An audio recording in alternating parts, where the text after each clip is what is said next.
Hello, my name is Andy. I'm a model. Also, I used to be a volleyball player, and also I'm doing architecture. Um, Still doing now with modeling as well. So the reason why I joined this project, well, I think it was a really great, how do you say?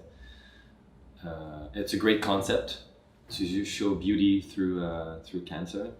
Um, Obviously, there are things in life that you just can't choose. There are things that you can choose, of course, but there are things that you cannot choose. They just happen, and you have to deal with it. Um, Whether you're happy or not, whether you chose it or not, they just happen, and you have to go through. So obviously, I've known a lot of people who had cancer. I think one of my first time that I experienced it near me was my grand aunt, which she was diagnosed with cancer at 16 years old, and then she survived. But that's a while ago because now she passed away. She's had three husbands who each of them died of cancer, and finally she got a cancer when she was about in her 70s.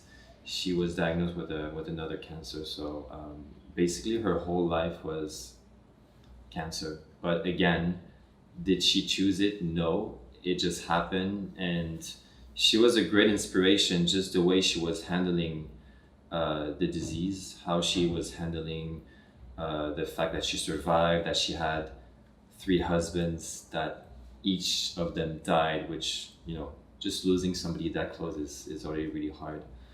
And in the end, she just chose herself to peacefully die. I don't know how to say in English when you actually, I think it's euthanized. Euthanized, like it's when you ask the doctor to inject you something so that you can peacefully die. And that was her way of saying, cancer will never beat me. I will beat cancer, and I will decide when I die. I think it was really beautiful from her you know, to not let cancer. Um, well, I think in life you have to be proud of not only who you are, uh, how you were born, your accomplishments, and and maybe media tend to only show the beautiful side of the people, but I think as a reality fact, uh,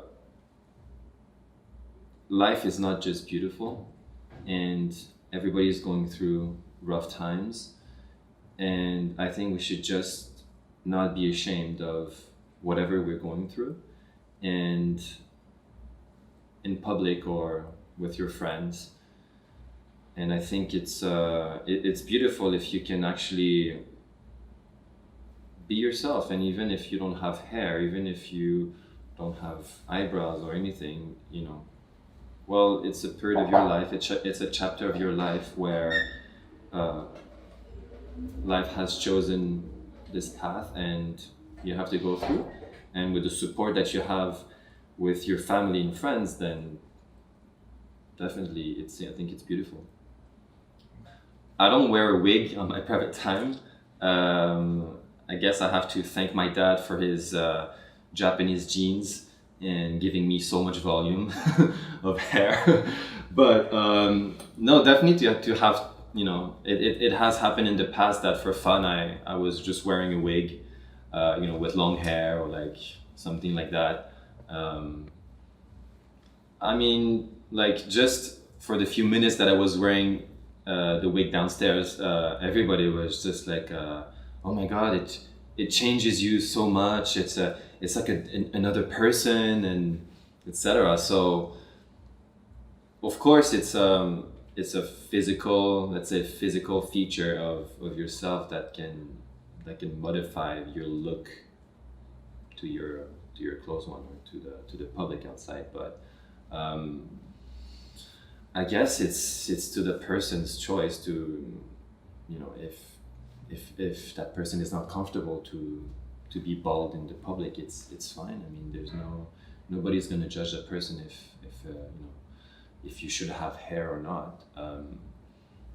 But yes, for this shooting, I don't know. I thought it was funny to look different, to appear like a, how do you say, a rock band uh, superstar from the 70s or 80s. I don't know.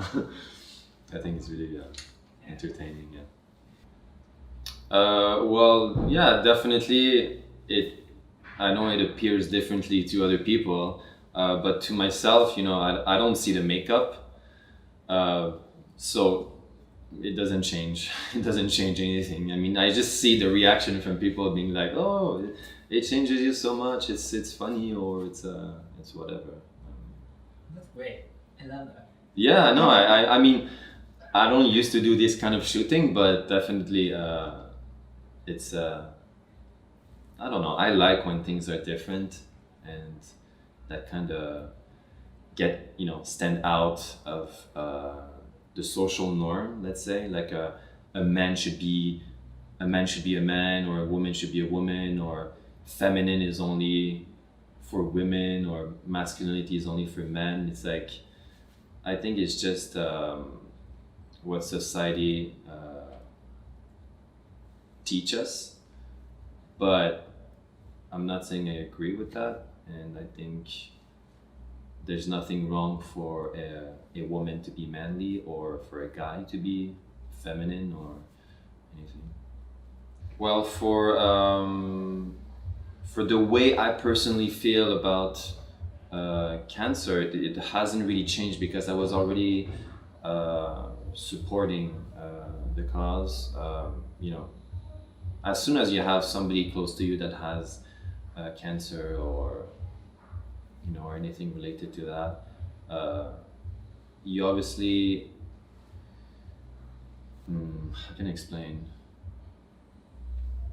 Like, you obviously feel touched easily uh, with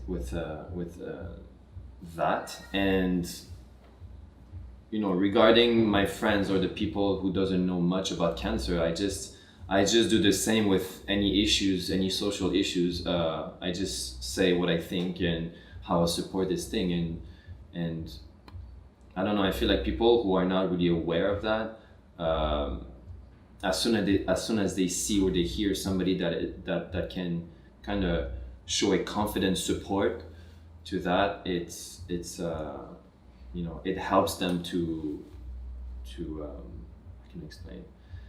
It helps them to, you know, not only feel touched but to feel more related to that, and knowing the fact that it's you know, it's a disease of the 21st century. Um, Unfortunately, it kills a lot of people, but thankfully the medical science has improved a lot about regarding the cure, or how to treat them. So um,